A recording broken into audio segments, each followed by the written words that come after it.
ये आज भारत का युवा गुलामी की मानसिकता से बाहर निकलकर काम कर रहा है। मेरे परिवारजनों, नेताजी का जीवन और उनका योगदान युवा भारत के लिए एक प्रेरणा है। ये प्रेरणा हमेशा हमारे साथ रहे, कदम कदम पर रहे। इसके लिए बीते 10 वर्षों में हमने निरंतर प्रयास किया है। हमने कर्तव्य पथ पर नेताजी की प्रतिमा को उचित स्थान दिया है। हमारा मकसद है कर्तव्य पथ पर आने वाले हर देशवासी को नेताजी का कर्तव्य के प्रति समर्पण याद रहे। जहां आजाद हिंद सरकार ने पहली बार तिरंगा फहराया, उस अंडमान निकोबार के द्वीपों को हमने नेताजी के नाम दिए। अब अंडमान के नेताजी के लिए समर्पित मेमोरियल का भी निर्माण किया जा रहा है। हमने लाल किले में ही नेताजी और आजाद हिंद फौज के योगदान के लिए समर्पित म्यूजियम बनाया है। आपदा प्रबंधन पुरस्कार के रूप में पहली बार नेताजी के नाम से कोई राष्ट्रीय पुरस्कार घोषित किया गया है। आजाद हिंदुस्तान में किसी सरकार ने आजाद हिंद फौज को समर्पित इतना काम नहीं किया जितना हमारी सरकार ने किया। और इसे मैं अपनी सरकार का सौभाग्य मानता हूं। साथियों, नेताजी देश के सामने आने वाली चुनौतियों को भली भांति समझते थे, उनके प्रति सबको आगाह करते थे। उन्होंने कहा था कि अगर हमें भारत को महान बनाना है तो पॉलिटिकल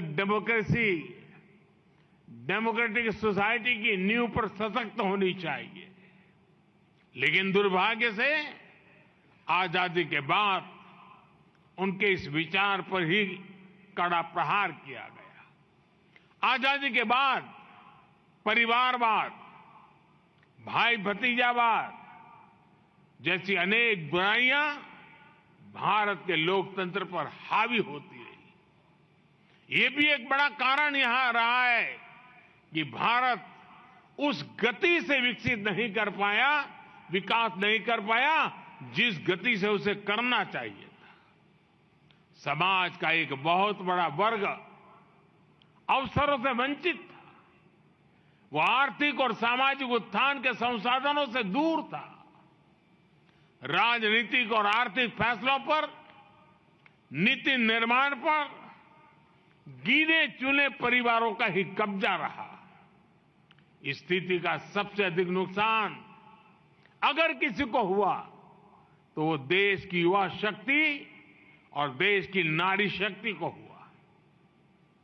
युवाओं को कदम कदम पर भेदभाव करने वाली व्यवस्था से जूझना पड़ता था।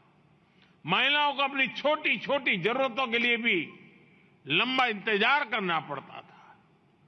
कोई भी देश ऐसी परिस्थितियों के साथ विकास नहीं कर सकता था और यही भारत के भी साथ हुआ। इसलिए 2014 में सरकार में आने के बाद हम सबका साथ सबका विकास की भावना से आगे बढ़े। आज 10 वर्षों में देश देख रहा है स्थितियां कैसे बदल रही है। नेताजी ने आजाद भारत के लिए जो सपना देखा था वो अब पूरा हो रहा है। आज गरीब से गरीब परिवार के बेटे बेटी को भी विश्वास है कि आगे बढ़ने के लिए उसके पास अवसरों की कमी नहीं है। आज देश की नारी शक्ति को भी विश्वास मिला है कि उसकी छोटी जरूरत के प्रति सरकार संवेदनशील है। बरसों के इंतजार के बाद नारी शक्ति वंदन अधिनियम भी बन चुका है। मैं देश के हर युवा, हर बहन बेटी की कहूंगा कि अमृतकाल आपके लिए पराक्रम दिखाने का अवसर लेकर आया है। आपके पास देश के राजनीतिक भविष्य के नवनिर्माण का बहुत बड़ा अवसर है। आप विकसित भारत की राजनीति को परिवर्तन करने में बड़ी भूमिका निभा सकते हैं। देश की राजनीति को परिवारवाद और भ्रष्टाचार की बुराइयों से हमारी युवा शक्ति और नारी शक्ति ही बाहर निकाल सकती है।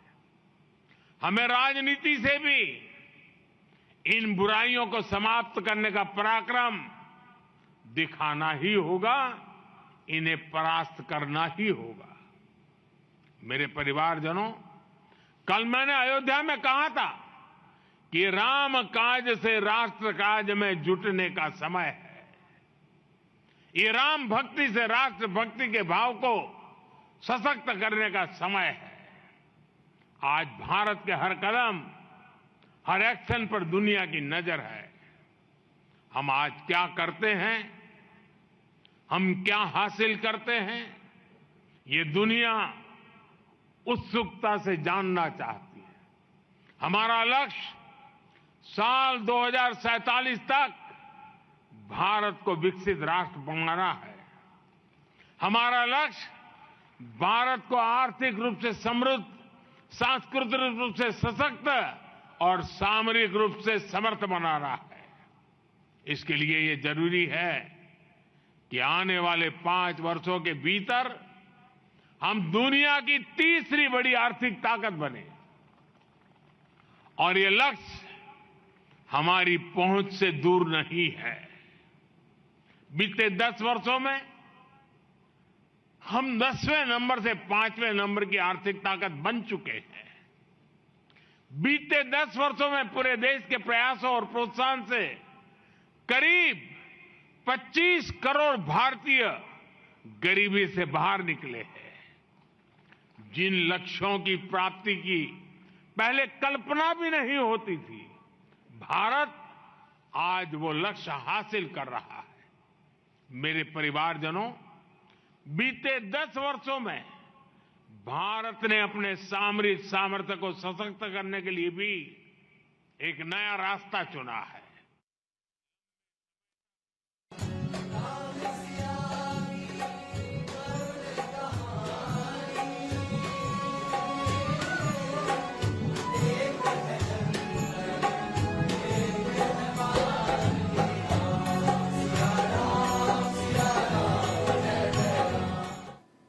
स्वागत है आप सभी का। आप देख रहे हैं न्यूज इंडिया। मैं हूं आपके साथ गीतू चौहान।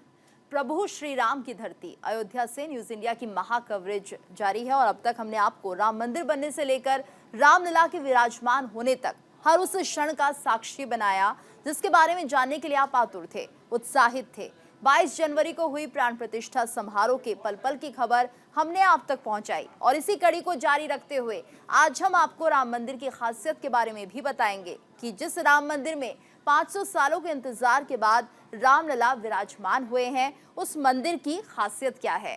रामलला के मंदिर में ऐसा क्या है जो इसे दुनिया के बाकी मंदिरों से अलग बनाता है। देखिए ये खास रिपोर्ट।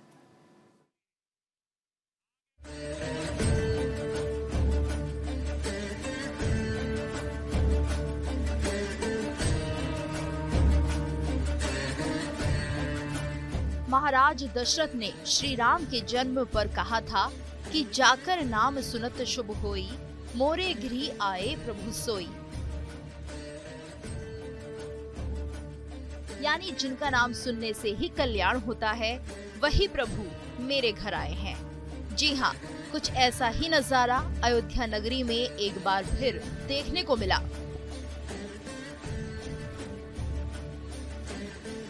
राम मंदिर के गर्भगृह में रामलला के विग्रह की प्राण प्रतिष्ठा के बाद पीएम मोदी उस अनुभूति को अपने अंदर महसूस करते हुए दिखे।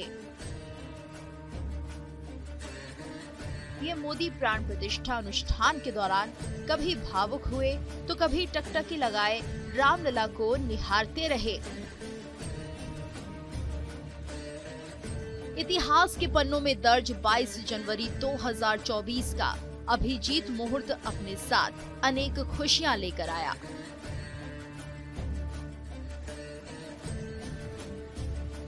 हमारे रामलला अब टेंट में नहीं रहेंगे।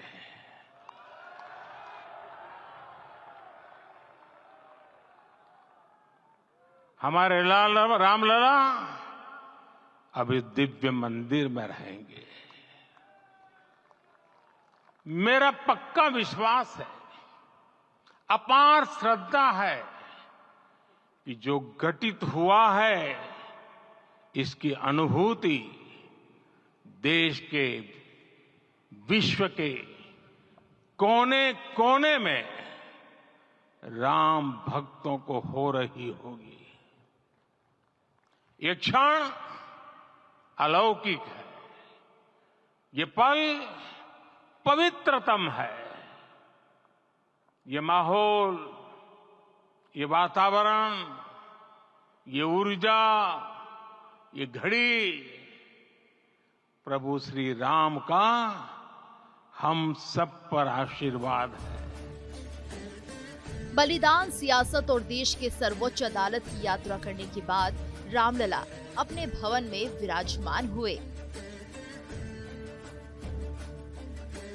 देश के यशस्वी प्रधानमंत्री नरेंद्र दामोदर दास मोदी और सूबे के मुखिया योगी आदित्यनाथ ने लंबी लड़ाई लड़ने के बाद रामलला को टाट से निकालकर उनके महल यानी राम मंदिर में पहुंचा दिया।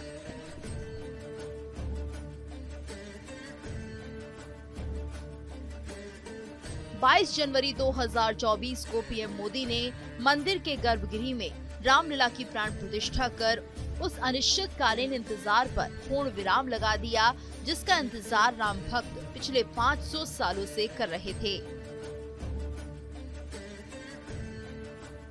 22 जनवरी 2024 का ये सूरज एक अद्भुत आभा लेकर आया है।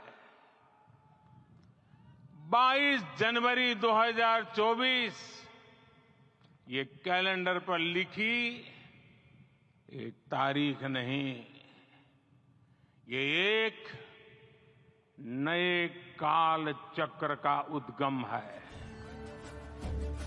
हालांकि प्रभु श्री राम को भव्य मंदिर तक पहुंचाने के लिए राम भक्तों को बलिदान के रूप में कई बार कीमत चुकानी पड़ी।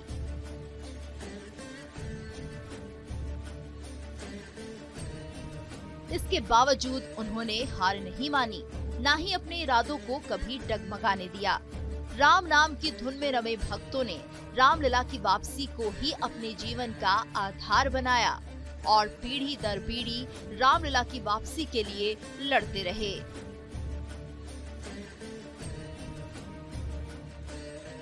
जब जरूरत पड़ी तो निर्भीक होकर रामलला के लिए बलिदान भी दिया और फिर वो अभिजीत वक्त आया जब रामलला शान से अपने महल में विराजमान हुए।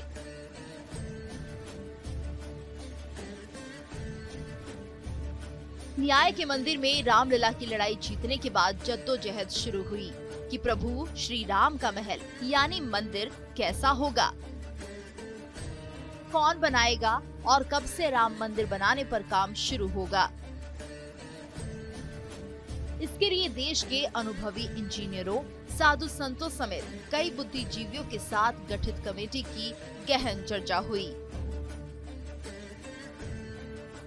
इसके बाद फाइनल हुआ कि रामलला का मंदिर कैसा होगा।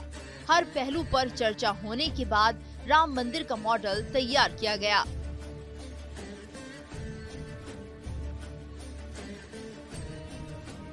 ये मॉडल तैयार करते समय उन सभी बातों का ध्यान रखा गया जिसमें वैदिक कर्मकांडों को भी अहमियत दी गई।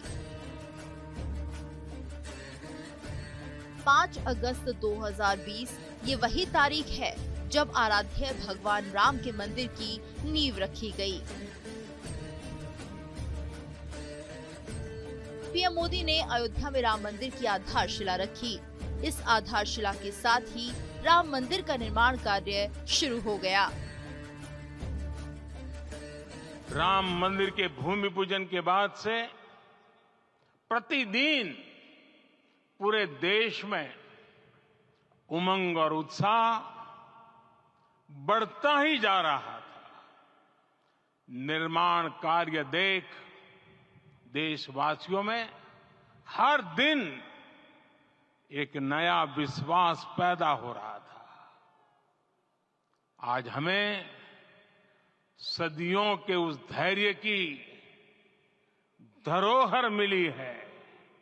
आज हमें श्री राम का मंदिर मिला है। शुरुआती दौर में इंजीनियरों को कुछ दिक्कतें भी आई।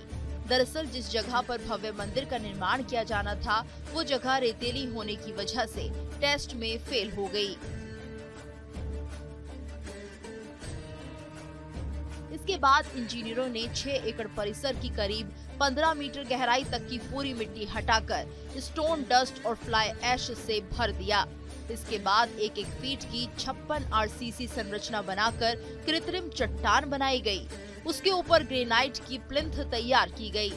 राम मंदिर के बेस को बनाने में 5 महीने का वक्त लगा।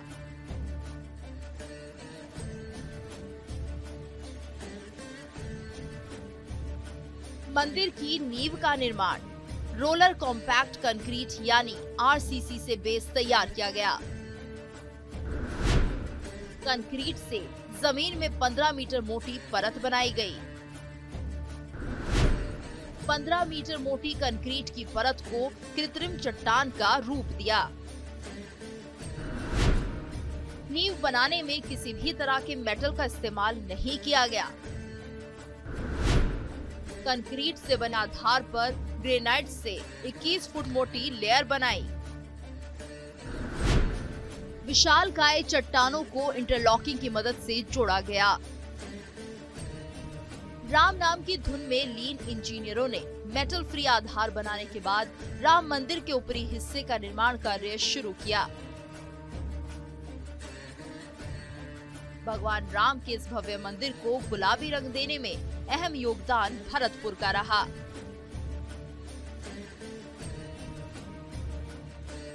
भरतपुर के पत्थर की खासियत। बंसी पहाड़पुर के पत्थर की गुणवत्ता अच्छी मानी जाती है। लंबे समय तक चमकता है बंसी पहाड़पुर का पत्थर। पत्थर की उम्र 5000 वर्ष तक होती है। पानी पड़ने के बाद पत्थर ज्यादा निखर जाता है। पत्थर पर नक्काशी करने में आसानी होती है। इंजीनियरों ने राम मंदिर को लंबी उम्र देने के लिए उच्च गुणवत्ता के पत्थरों का इस्तेमाल किया। जबकि गर्भगृह में रामलला के आसन को मकराना के सफेद पत्थर से तैयार किया गया। वहीं रामलला की प्रतिमा को शालिग्राम पत्थर से बनाया गया है। राम मंदिर का निर्माण भरतपुर के बंसी पहाड़पुर का बलुआ पत्थर, परकोटा जोधपुर के पत्थर से बनाया गया है। मंदिर की चौखट मकराना के सफेद पत्थर से बनी। 6.37 लाख क्यूबिक फीट ग्रेनाइट का इस्तेमाल। गर्भगृह के लिए 13,300 क्यूबिक फीट मकराना सफेद संगमरमर लगा।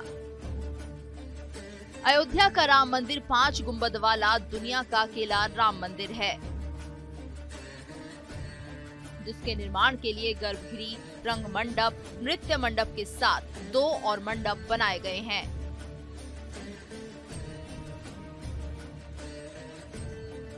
नागर शैली में बन रहे इस राम मंदिर को विचार विमर्श के बाद अंतिम रूप दिया गया। राम मंदिर के निर्माण में प्राचीन पद्धति अपनाई गई। दरअसल ऐसा माना जाता है कि प्राचीन पद्धति ही मंदिर को हजारों सालों तक सुरक्षित रख सकती है। नागर शैली क्या है? नागर शैली एक वास्तुकला है जिससे मंदिरों का निर्माण किया जाता है।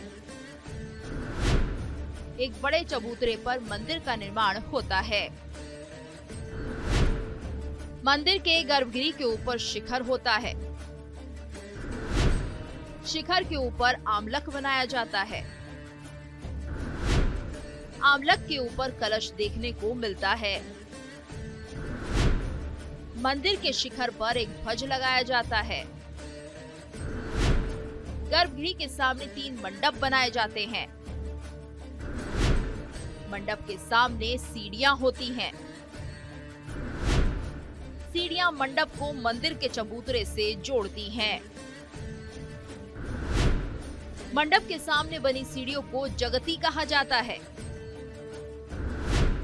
नागर शैली का मंदिर 8 भागों में बटा होता है। मंदिरों का निर्माण मुख्यतः खुले स्थान पर होता है।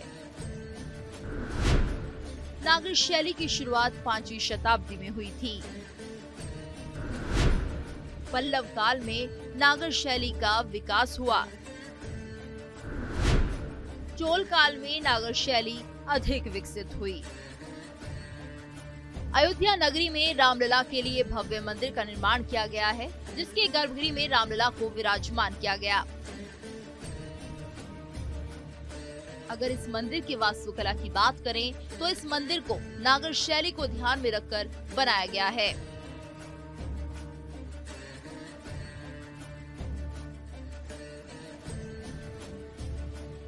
राम मंदिर की खासियत। राम मंदिर 3 मंजिला बनाया जा रहा है।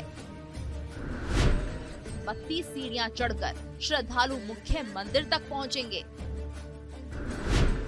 मंदिर परिसर 380 फीट लंबा, 250 फीट चौड़ा और 161 फीट ऊंचा है। मंदिर में प्रत्येक मंजिल 20 फीट ऊंची है। राम मंदिर में 392 खंबे और 44 द्वार बनाए गए हैं। मंदिर के स्तंभों और दीवारों पर देवी देवताओं के चित्र हैं। मंदिर के ग्राउंड फ्लोर पर गर्भगृह बनाया गया है। मंदिर में कुल 5 मंडपों का निर्माण किया गया है। मंदिर में नृत्य, रंग, सभा, प्रार्थना और कीर्तन मंडप बनाए गए हैं। 21 फीट ऊंचे चबूतरे पर मंदिर का निर्माण किया गया। मंदिर के चारों ओर परकोटों का निर्माण भी किया गया है। परकोटा 732 मीटर लंबा और 14 फीट चौड़ा है। परकोटा के चारों कोने सूर्य देव, माँ भगवती, भगवान गणेश और भगवान शिव को समर्पित है।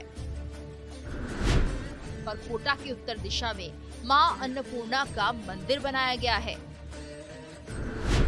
परकोटा के दक्षिणी हिस्से में भगवान हनुमान का मंदिर है। बात करें राम मंदिर में दर्शन करने की, तो श्रद्धालु राम मंदिर में 32 सीढ़ियां चढ़कर पूर्व दिशा से दाखिल होंगे। 3 मंडपों से होते हुए श्रद्धालु गर्भगृह तक पहुंचेंगे, जहां विराजमान रामलला के दर्शन होंगे। उसके बाद मंदिर की दक्षिण दिशा में बने एग्जिट गेट से बाहर निकलेंगे। फिलहाल राम मंदिर का ग्राउंड फ्लोर बनकर तैयार हो गया है, जिसमें रामलला की प्राण प्रतिष्ठा की गई है। दूसरी मंजिल का निर्माण कार्य जारी है, जो इस साल के अंत तक तैयार हो जाएगा, जबकि मंदिर के बाकी हिस्सों में निर्माण कार्य कुछ समय तक चलता रहेगा। गुलामी की मानसिकता को तोड़कर उठ खड़ा हो राष्ट्र, अतीत के हर दंश से हौसला लेता हुआ राष्ट्र ऐसे ही नव इतिहास का सृजन करता है। आज से 1000 साल बाद भी लोग आज की इस तारीख की, आज के इस पल की चर्चा करेंगे। और ये कितनी बड़ी राम कृपा है कि हम सब इस पल को जी रहे हैं, इसे साक्षात घटित होते देख रहे हैं। अयोध्या में रामलला की पधारने के बाद ऐसा लग रहा है मानो जैसे एक बार फिर त्रेता युग लौट आया है। हर तरफ खुशियां ही खुशियां मनाई जा रही हैं। कुछ लोग दीप जलाकर अपनी खुशी जाहिर कर रहे हैं, तो वहीं कुछ लोग मिठाइयां बांटकर रामलला के प्रति अपनी भक्ति को जाहिर कर रहे हैं। रघुराई अवध में पधारे हैं, अपने साथ खुशियां अपार लाए हैं। न्यूज़ इंडिया के लिए संजीव कुमार की रिपोर्ट।